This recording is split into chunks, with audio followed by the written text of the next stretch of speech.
On the second morning, the voice calling my dad's name was my dad's voice, but my dad was sitting right next to me. Let me back up. I'm 31, I've been hunting since I was old enough to carry a tag. My dad, Ron, got me into it the way most dads do up in western Pennsylvania, before school, before sports, before most anything else. We hunted the same ridge in Clarion County for over 20 years, whitetail mostly, some turkey in spring. We knew those woods the way you know a room in your own house in the dark. The November I'm talking about, we drove up Thursday afternoon in Dad's old Tacoma. Same ritual every year. We stopped at the Eaton Park off Route 68, had eggs and bad coffee, talked about nothing. I was running my .308 that season. Dad stuck with his .3006 like he always did. We parked at the pull-off where the camp road meets the county line, same spot we'd used since I was 12, and hiked the half-mile in by headlamp. The sky that week never really brightened, just shifted from dark gray to pale gray and back. Upper 20s overnight, barely cracking 40 by midday, frosted mud on the camp road, ice in the low spots where the wheel ruts collect water. Opening morning was clean, cold, quiet. We sat our usual stands, mine about 80 yards east of his, two big oaks with enough canopy to hide movement. Nothing moved until nearly 9. I had a young doe come through and let her walk. Dad didn't see a thing. We hiked back to the truck around noon, heated soup on the camp stove, and called it a half day. The second morning is the one I think about. We were in the stands by 5:15, still dark. I had my headlamp off, letting my eyes adjust, listening to the woods settle around me, colder than the day before. I could feel it coming up through the aluminum platform, through my boot soles. The air found the gap between my collar and my jaw no matter how I dressed. My breath came out in short white plumes. The trees were still dripping from the overnight freeze-thaw, slow, irregular ticks on dead leaves. Somewhere east, a branch knocked against another branch in a wind I couldn't feel from where I sat. Small sounds, normal sounds. Then the deer came out. She stepped out of the cut at the bottom of the ridge around 6, when it was just barely light enough to make shapes. She stopped. That's normal. They test the air, they listen. I've seen deer stand still for 2 full minutes before moving on. But she wasn't testing the air. She was looking at something, not at me. She was looking north, toward the thick timber, ears locked forward, hard. She held that pose for a long time. Then she turned and walked back into the cut. No flag, no bolt. She just left, like whatever she'd been watching wasn't a threat, like it was something she'd decided to avoid quietly. I told myself it was a coyote moving through. I settled back and waited. The woods had gone very still after she left, not the comfortable stillness of an empty morning, something more deliberate, like a held breath. The branch to the east had stopped knocking. Even the dripping from the trees seemed to slow. I caught a smell I hadn't noticed before, faint, low, somewhere between wet soil and something older underneath it. I told myself it was the creek drainage below the ridge. I kept my eyes on the cut and I waited. Around 7, Dad came over on the radio. We used a pair of old Motorola T100s. He said he was going to slip down and check the scrape line on the lower trail. I said fine, I'd stay put. I heard him moving south through the brush, soft crunch of frozen leaves, the occasional snap of a twig, and then the sounds spaced out, and then nothing. And then I heard him call my name. Not from the south where he'd walked, from the north, from the thick timber the deer had been staring at. Danny. It was his voice, not something that sounded like him. His voice, the exact pitch, the way he clips the second syllable a little short, the slight rasp he's had since a chest cold about 10 years back that never fully cleared. I've heard that voice say my name 10,000 times, waking me up for school, calling me in from the yard, across 20 years of these same woods. I keyed the radio, you go north. His voice came back through the static. No, still on the lower trail, you see something. I went cold. I didn't answer, I just sat and looked at the timber to the north. The hemlocks up there were so dense the light barely reached the ground under them. In the flat gray morning, everything past the oak line was shadow layered on shadow. Nothing moved, no rustle, no footfall, no sound at all from that direction, just the woods looking back at me. The quiet that followed wasn't peaceful. It was the kind of quiet that arrives after something has stopped being careful. Like whatever had spoken had said what it wanted to say, and was now waiting to see what I'd do. I climbed down. I know that sounds like the wrong call. You're supposed to stay in the stand, but I needed to be on the ground. I needed my boots under me. I came down slow, facing the timber the whole time, and I walked south to meet Dad on the lower trail. I told him what I heard. He listened without interrupting. He had a look I hadn't seen on him before, not scared exactly, more like a thing he'd been waiting to have confirmed. How far north, he said. Maybe 50 yards past the oak line. He nodded once and didn't say anything else.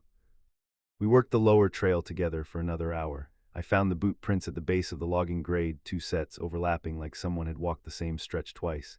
safety-plug tread, the kind you see on packed boots. Neither of us wore packed boots. The prints went north into the timber and didn't come back out. I crouched over them for a moment. The edges were crisp.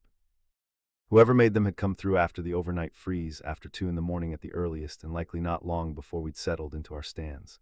I stood and looked north up the grade. The logging road disappeared into the hemlocks about 40 yards in. There was a length of old chain looped around a gate post where the grade met the state game land boundary. Rust orange, padlocked. It had been there for years. It was still locked. Whatever had come down that grade hadn't come through the gate. We didn't follow the prints. By 9 we were back near our stands. Dad wanted to loop west and check a scrape he'd found during scouting the week before. I said I'd come with him. We moved together after that. I didn't want to be 80 yards apart again. We were working through a stand of second-growth hemlock when it happened again. His voice, my name, from the tree line directly ahead of us. "Danny, come look at this." Natural, conversational. The exact kind of thing he says 100 times a season when he finds a rub or a scrape worth seeing. Except Dad was standing 2 feet to my left. He heard it too. I watched his jaw tighten. We stopped moving. I looked at the tree line. The hemlocks were thick enough that I couldn't see more than 30 feet in, but I could see the shape, just the edge of it, tall, standing just inside the shadow of the first row of trees, not moving, not stepping forward, just standing there where it could be partially seen. It was the stillness that got me, not an animal still, not a hunter still, the kind of still that knows you're looking at it. I held on it for what felt like a full minute. It did not shift its weight. It did not turn its head. The cold around us seemed to deepen, or maybe I just became more aware of it, the numbness in my fingertips, the iron taste of the air, the pine, and something beneath both of those that I still don't have a word for. Whatever it was patient. It had spoken twice in a voice it had no right to have, and now it was simply standing there, being looked at. Dad put his hand on my arm, didn't grip it, just placed it there. He turned us around slow, and we started walking back the way we'd come, same pace we'd come in, no faster. He told me when I was a kid that running in the woods tells the woods you're afraid. I don't know if he meant that for animals or for something else. Either way, I kept that pace. We didn't talk until we hit the camp road. We were back at the Tacoma by 10. Dad stowed the rifles in the cab and locked it. We sat on the tailgate without saying much. He drank the rest of his thermos coffee. I stared at the tree line at the end of the camp road. The overcast had thickened. A few dry flakes were starting to come down, the kind that don't stick but make the air feel thinner. A crow called twice from somewhere above the hemlock line and then went quiet. On the drive out, we stopped at a gas station on Route 68 to fill up. While Dad was at the pump, I called the county game warden. I had his number from a landowner issue the previous spring. I told him what we'd heard, 2 occurrences, a voice mimicking a specific person, a shape in the tree line on state game land in the northern part of the county. He was quiet for a moment. "Which ridge?" I told him. Another pause. "You come out okay?" "Yes," I said. "Good." He said he'd send someone to check the logging grade. He didn't ask me to describe the shape. He didn't ask what I thought it was. He thanked me and got off the phone before I could ask anything else. That night we were back at the house. Mom had dinner ready. Dad sat at the kitchen table and I watched him decide not to tell her. He just talked about the doe I'd seen that morning, asked about the neighbors, ate his food. After dinner I found him in the garage, cleaning the .3006. I asked him if he'd ever heard anything like that before on that ridge. He took a long time with the cleaning patch before he answered. My Uncle Jerry mentioned something, years back, said he'd heard himself called from the wrong direction, said a lot of the old-timers wouldn't hunt the North Hemlock draws past opening week. I asked what they thought it was. He said they didn't think about it hard enough to have a name for it. That was the end of that conversation. I've been back to Clarion County twice since then. Same pull-off, same camp road, same Eaton Park on Route 68 on the way up. Dad still runs his .3006. I'm still on the .308. We just don't hunt the North draws anymore.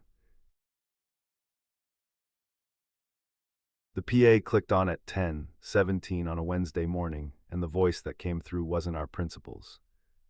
My name is Derek. I was 17, a junior at Crestfield High School in rural western Kentucky. Small district, 1 building, kindergarten through 12th grade, about 400 students total. The kind of place where the principal, Mr. Harlan, had been there so long that everyone's parents remembered him too. His voice on the PA was something you knew without thinking about it. You knew his cadence, the way he cleared his throat before announcements. The half-second pause before he said, "Good morning, Crestfield." That morning I was in 3rd period AP History. Mr. Bellu's class, room 114, first floor, east wing. The door had one of those narrow vertical windows about 5 inches wide. I'd noticed maybe a month before that the lock only worked with a key from the outside. From inside, there was no way to throw the deadbolt. You needed a teacher with the right key. Mr. Bellew had one. He kept it on a lanyard in his top drawer. It was cold for October. Freezing rain had started around 7. The parking lot was sheeted over. Half the buses had run late. Route 54 ran directly past the front of the school, and on a normal morning I could hear trucks. That day there were none. Then the PA clicked on. The voice said, "Attention staff and students. We are initiating a code yellow at this time. Please remain in your classrooms." That was it. The PA cut off. Mr. Bellew stopped writing on the board. Code yellow meant an external threat, something outside the building. Code red was internal. I knew this because my older brother had been on student council, and I'd seen the laminated safety card he'd brought home. Code yellow meant everyone stays put and waits. But it wasn't the code that bothered me, it was the voice. It was flat in a specific way, not nervous, not reading from a card flat like the words didn't mean anything to the person saying them. It was a man's voice, but it wasn't Mr. Harlan. Mr. Harlan had a slight rasp, a deep register. This voice was younger, thinner. Mr. Harlan always sounded like he was a foot from the mic, his voice filling the speaker with a little warmth. This voice sounded like it was being aimed at the room from a distance, like it was pointed, not spoken. I looked at Mr. Bellew. He was staring at the PA speaker in the ceiling corner. His face had gone still. He walked to his desk without a word. He opened the top drawer, found the lanyard, and locked the classroom door. Then he went to the windows and started closing the blinds. He didn't look at us. The metal slats knocked against the windowsills one by one, each one a flat aluminum clatter that sounded very loud in the quiet room. 23 students, nobody said a word. My phone buzzed, a text from my mom. "Is everything okay at school? Neighbor says she heard something on the scanner." That stopped me cold. The lockdown had been called maybe 4 minutes ago. Scanner traffic had started before the announcement. Something had been happening before we knew. I texted back that we were in lockdown and I was fine. She replied in under a minute, "Stay put, love you." I put the phone face down on my desk. Mr. Bellew told us quietly to move away from the windows and sit along the interior wall. We dragged chairs and lined up against the wall that backed up to the gym. It was awkward. Nobody made a joke. That's when I knew the room had shifted. 17-year-olds don't stop making jokes unless something actually reaches them. We sat there for about 12 minutes. I know because I was watching the clock. The hallway was silent in a way that wasn't ordinary. Between periods, there's always residual noise. The hum of the heating system, a distant locker slam, someone's voice carrying around a corner. This was different. A held breath quiet. The vent above me was blowing warm air, but the room still felt cold. I noticed the smell of it in a way I never had before. Dry erasers, old paper, the chemical bite of floor cleaner from the hallway. When you're scared, the mundane details sharpen. Your brain catalogs everything because it doesn't know what's going to matter. At minute 9, I heard footsteps. Not running, walking, a slow, deliberate pace that didn't belong to anyone late to class or looking for the bathroom. They came from the left, from the direction of the main office, and moved toward us. They went past our door, left to right, then they stopped. The sound of them stopping was the worst part. One last footfall and then nothing, no shuffling, no adjustment, just a person becoming still on the other side of our door. I was closest to the door. I could see the narrow window from where I sat. I didn't want to look. I looked anyway. There was a face in the window. Not a teacher, not a student I recognized. A man, maybe 30, maybe older, pale, with dark circles under his eyes that looked less like tiredness and more like something long-term. He was wearing a dark green canvas jacket with a corduroy collar. He hadn't shaved in a few days. His hair was damp from the freezing rain outside, which meant he'd come in from outside recently, not someone who'd been inside since morning. His eyes moved slowly across the room, tracking left to right. He wasn't rattling the handle. He wasn't doing anything threatening in that precise moment. He was just standing at our door, looking into the classroom the way you'd look at fish in a tank. He didn't look angry. He didn't look frightened. That was what got into me and stayed, the absence of any readable emotion. Just a man standing in a school hallway, looking in, completely still. That was the moment I knew. No drill, no external threat already contained. Whatever this was, it was inside the building. It was standing 6 feet from me with a locked door between us, a door that only locked from the outside. I turned and looked at Mr. Bellew. He was in the back corner with his phone to his ear. His lips were moving. His free hand was pressed flat against the wall and his knuckles were white. The face in the window was still there. I made myself look away. I looked at the floor. There was a scuff mark on the linoleum near my foot, a long black streak from a chair leg. I focused on it. I kept my breathing even. The vent was still blowing. The room smelled like erasers and floor cleaner. I was thinking those ordinary thoughts on purpose to keep myself in place. Then a girl named Priya, 2 seats down, grabbed my arm. She wasn't looking at the door. She was looking at the back wall. She didn't say anything. She just held on. The footsteps started again. They moved right to left, back the way they'd come. They got quieter. They rounded what I figured was the corner near the library corridor, and then they were gone. The hallway went back to that held-breath silence. Nobody moved for a long time. Mr. Bellew lowered his phone. He looked at us. He said, "Everybody stay where you are. Help is coming." That was all he said. We stayed on that wall for 40 more minutes. My phone died at the 30-minute mark, and someone else counted out the last 10. At some point, the PA clicked on again. This time it was Officer Garrett, the county deputy who served as our resource officer. His voice I knew immediately. He said the building was clear and that faculty should hold students pending further instruction. The police came room by room, 2 deputies and a Crestfield administrator I didn't recognize. They said the lockdown was over. They didn't say what had happened. They told us to go to the gym and wait for parent pickup. I walked past room 112 on the way. The door was standing open, desks shoved aside, the teacher's chair tipped over. The blinds on one window were torn half down, the slats bent and splayed.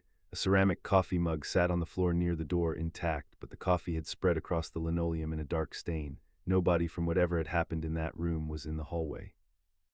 My mom picked me up in her Subaru Outback around noon. She didn't ask questions, which was its own kind of answer. She'd already heard something. The district sent home a letter that evening. It said there had been an unauthorized individual on school grounds and that the situation had been resolved without injury. It used the word incident 4 times. The local paper, the Harlan County Courier, ran a short piece 2 days later. It said a man had entered through a side door propped open during a delivery. It said he had been detained and was known to law enforcement. It gave no name. It mentioned no charges. That was all the information that ever made it to us officially. Here's what I know on my own. The voice on that first announcement was never explained. Mr. Harlan told the school board, according to a parent who attended the meeting, that he had made the announcement himself. He was certain of it, but I had heard Mr. Harlan's voice on that PA for 3 years. What I heard that morning was not his voice. I am not confused about that. 23 kids in room 114 heard the same thing. I've talked to 4 of them since. They all say the same. Mr. Bellew left the district at the end of that semester. He took a position in Lexington. He gave no reason that anyone shared with us. I tried to reach him through a teacher contact 2 years later just to ask what he'd seen. He didn't respond. The kid who sat behind me, a guy named Marcus, didn't come back the following week. He transferred to a school in the next county. His family moved fast within 48 hours of the lockdown. I don't know why Marcus specifically. I don't know what he saw or what he said to his parents that made them move that quickly. I graduated the following spring. I moved to Louisville. I work nights now, doing logistics for a distribution center off Interstate 65. It's quiet work. I like quiet. But I still sit facing the door in any room I'm in for longer than 5 minutes. And when a PA system clicks on anywhere, a grocery store, an airport, a waiting room, I feel it in my chest before a single word comes out. The PA clicked on at 10:14 on a Tuesday, and the voice that came through wasn't our principal. My name is Marcus. I was a junior at Briar Creek High School in eastern Kentucky, just outside Harlan County. Small district, 1 building, 2 floors, maybe 600 kids total. The kind of school where everybody knows the janitor's first name. Mr. Deaton had been principal since before I was born. I knew his voice the way I knew my own father's. The voice on the PA that morning was not his. It was close, that was the thing. Whoever it was had the same measured cadence Mr. Deaton used, but the pitch was slightly off. And there was a flatness to it, not calm, empty, like someone doing an impression of calm without knowing what it actually felt like. There was a half-beat pause between phrases where Mr. Deaton's voice would have flowed naturally, the kind of pause you get when someone is reading from a script they've only seen once. The voice said, "Attention staff and students, this is a code yellow situation. Please secure your rooms and await further instruction." Something was wrong. Code yellow was not our protocol. Our district used code red for lockdowns. Code yellow was a bus delay call. Every student in that building knew that. I looked at my friend Dree sitting 2 seats over, and he was already looking at me. Our teacher, Mrs. Calloway, was at the whiteboard mid-sentence about the Missouri Compromise. She stopped, marker still touching the board. She didn't turn around for a second. Then she walked to the door and locked it. Our classroom was on the second floor, room 214, facing the east parking lot. The door had a small vertical window, maybe 4 inches wide. Mrs. Calloway cupped her hand against it and looked down the hallway. I watched her shoulders. They went tight. She pulled the shade down over the window without turning around to face us. "Phones away," she said. "Everyone move to the back wall. Now please, quietly." Her voice was steady. That almost made it worse. We moved, 22 juniors shuffling to the back corner, sitting on the floor between the bookshelf and the supply closet.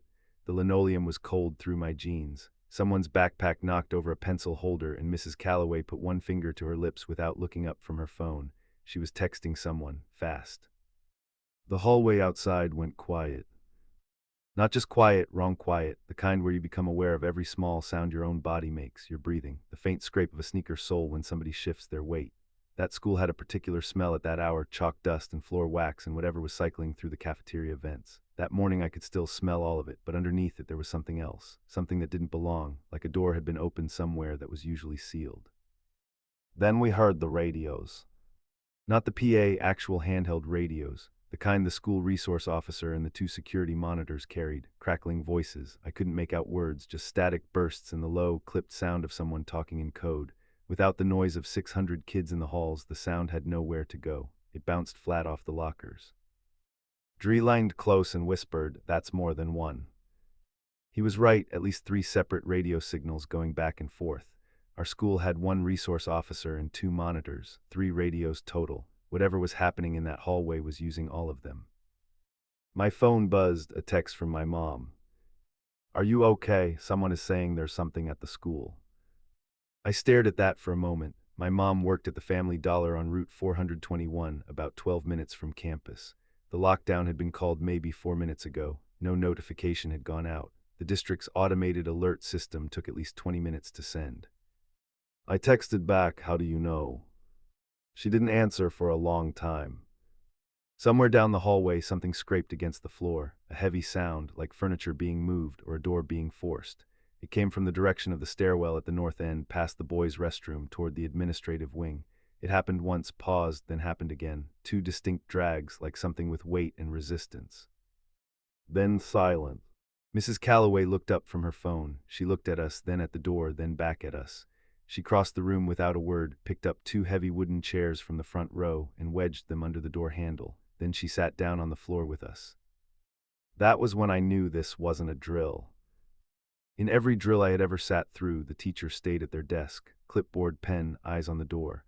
Mrs. Calloway was on the floor with her back against the wall, knees up, phone face down on her thigh, the same position we were in. She had made herself small. We sat there for 40 minutes. Around minute 15, the PA clicked on again. The same voice, that same flat, almost right impression of Mr. Deaton. It said, "Students, please remain where you are. Everything is under control." Then it cut off. Not a clean end to an announcement, not the normal click of a system going to standby. It cut off mid-breath, like someone had pulled a cable. The overhead fluorescents hummed in the silence that followed. They'd always hummed, you stopped noticing after the first week of school. That morning I noticed, a low, steady frequency that seemed to get louder the quieter everything else got. A girl named Paige was crying in the corner, not loud, just steady tears, not making a sound. The boy next to her put his hand on her shoulder and left it there and didn't say anything. That image is still with me. Around minute 28, I heard footsteps in the hallway that didn't sound like the security monitors anymore. Slower, 1 person, unhurried. They stopped outside our door. I watched the door handle. Everyone did. It didn't move. But there was a shadow in the crack at the bottom, 2 feet standing still, just standing there. I could hear breathing, or I thought I could. Low and even, slightly too regular, the kind of breathing that sounds controlled rather than natural, the kind that takes effort. Next to me, Dree had gone absolutely still, not even blinking, watching that gap under the door the way you watch something you don't want to provoke. Mrs. Calloway had her phone up, her thumb was poised over the screen. The feet stood there for maybe a minute and a half, then they moved on. Nobody breathed until the sound of those steps was gone. At minute 40, Mr. Deaton's real voice came on. I knew it immediately. There was something in it that the earlier voice had not been able to copy. a weight, the way a voice sounds when it belongs to a person who has spent 30 years in a building and knows every corner of it. There was a roughness at the edges that morning, too. The sound of someone who had been talking in short, tense sentences for the past 40 minutes and was now working to sound composed. He said the lockdown was lifted. He said students should remain in their classrooms until staff had cleared the hallways. He said everything was okay. Mrs. Calloway stood up. She straightened her shirt. She removed the chairs from the door handle and set them back in their rows. She turned to us and said, "You all did very well." Then she picked up her marker and went back to the whiteboard. The Missouri Compromise, right where she had left off. Nobody opened a notebook. The official statement from the district came out 2 days later. It said a non-student individual had entered the building through an unsecured exterior door near the gymnasium. It said the situation had been resolved without incident. It said protocol had functioned correctly and that safety procedures would be reviewed. The local paper ran a short piece. Police were called at 10:19 and cleared the building by 11:07. No weapons found, no students or staff harmed. The individual was described as a white male in his 40s. No name, no charges listed, 12 paragraphs, and it was off the front page by the next afternoon. What the district statement did not say, and what the paper did not say, was how that voice got on the PA. The PA system at Briar Creek High is controlled from the front office. One panel behind the secretary's desk, requiring a code to operate. Mr. Deaton told my mom when she called the school directly that the panel had been accessed. That was the word he used, accessed. He did not say by whom. He also never explained the wrong code word, code yellow instead of code red. Whether that was deliberate, a way of signaling to staff that something was off without tipping off whoever was in the building, I still don't know. I've thought about it for years. I have no answer. A boy named Cody, a sophomore from my bus, wasn't in school the following Monday or Tuesday. He came back Wednesday and he sat differently at lunch, not upset exactly, just arranged differently, like something had shifted behind his eyes. I never asked him what he saw. I don't think he would have told me. The unsecured door near the gym, the one in the district statement, I walked past it 100 times after that year. It had a push-bar lock on the inside and a keyed lock on the outside. It was the door the JV baseball team used to reach the practice field behind the school. Coach Briggs propped it open every afternoon with a rubber wedge so kids coming off the field didn't have to ring in. Every afternoon for years. The district never addressed that in any public statement. I'm 31 now, I work in HVAC and I drive an old Tacoma with 180,000 miles on it.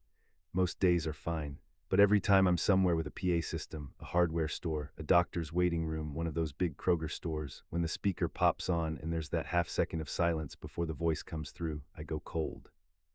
Just for a second. Just until I know whose voice it is.